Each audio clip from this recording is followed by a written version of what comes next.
না, আহ, আমি মেজাবিন হয়ে বলি। আহ, আগামীকাল রিলিজ হয়ে যাচ্ছে সাবা। আপনারা অবশ্যই আপনার নিয়ারেস্ট সিনেমা হলে এসে দেখবেন, দেখে জানাবেন সাবার জার্নিটা আসলে আপনাদের কেমন লেগেছে। যদি ভালো করে থাকি সেটাও জানাবেন, আপনাদের রিভিউর অপেক্ষায় থাকবো। আর যদি আরো ভালো করার কোনো স্কোপ থাকে, কি কি ভালো করা উচিত সেটাও জানাবেন। আমি ডেফিনেটলি চেষ্টা করব আমার পরবর্তী কাজে যাতে ওই ইনপুট গুলো নিয়ে আরো ভালো কিছু আপনাদেরকে দিতে পারি। করার চেষ্টা করেছি, ভালো একটা গল্প নিয়ে কাজ করার চেষ্টা করেছি, যেটা আপনার অনেকটা রিয়েল লাইফ ইনসিডেন্ট থেকে ইন্সপায়ার্ড হয়ে, পুরোটুকু না। আর ফ্যামিলি ওরিয়েন্টেড কাজ তো একটু কম হয় আমাদের দেশে, তো আমার চেষ্টা ছিল এমন একটা কাজ করব যেটা আসলে ফ্যামিলি এসে দেখবে এবং একটা ইমোশনাল জার্নির মধ্যে দিয়ে যাবে, সেটাই চেষ্টা করেছি। তো 26 তারিখে রিলিজ হচ্ছে, যেটা আগামীকাল। আপনার নিয়ারেস্ট সিনেমা হলে গিয়ে দেখে জানাবেন কেমন লেগেছে। আমার সাথে তো এখানে ইতিমধ্যে যদি আপনারা দেখে থাকেন, পোস্টারটা পড়ে থাকেন, তাহলে আপনারা নিশ্চয়ই জানেন আমার সাথে রোকেয়া প্রাচী আপু আছেন, মোস্তফা মনোয়ার আছেন, আরো অনেকেই আছেন। আমি থিমটা কিছুক্ষণ আগেই বলেছি।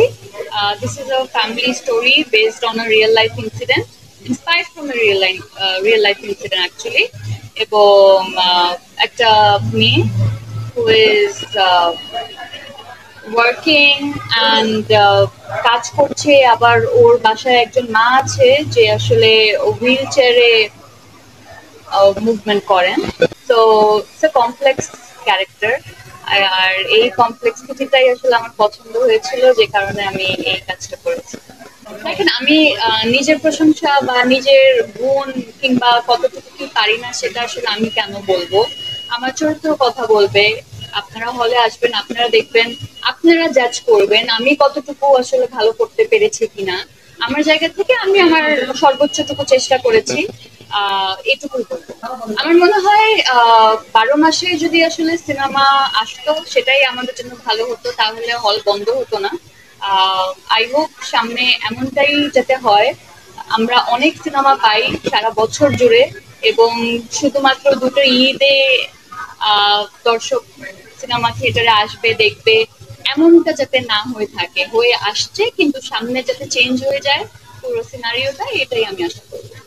যুক্ত হওয়ার গল্প আসলে স্ক্রিপ্ট পড়ে, ডিরেক্টরের কথা শুনে, চরিত্রটাকে ভালোবেসে মনে হয়েছে এই কাজটা আমি করতে চাই।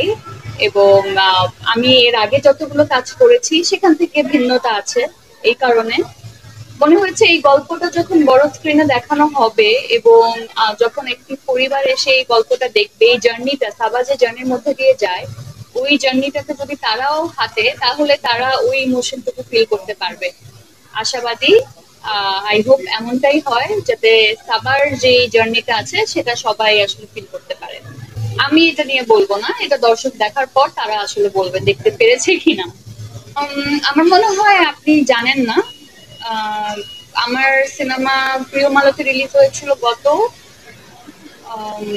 ডিসেম্বরে, রিলিজ হয়েছে গত বছর ডিসেম্বরে। ফেব্রুয়ারি মাসে কিন্তু আমার একটা নাটক হয়ে এসেছে। তো আপনারা যদি আসলে স্টাডি করে থাকেন তাহলে অবশ্যই দেখবেন দ্যাট আমি কোনো মিডিয়াম আসলে ছেড়ে দেই নাই। আমি যখন যেখানে ভালো গল্প পাচ্ছি, চরিত্র পাচ্ছি, সেটা করছি।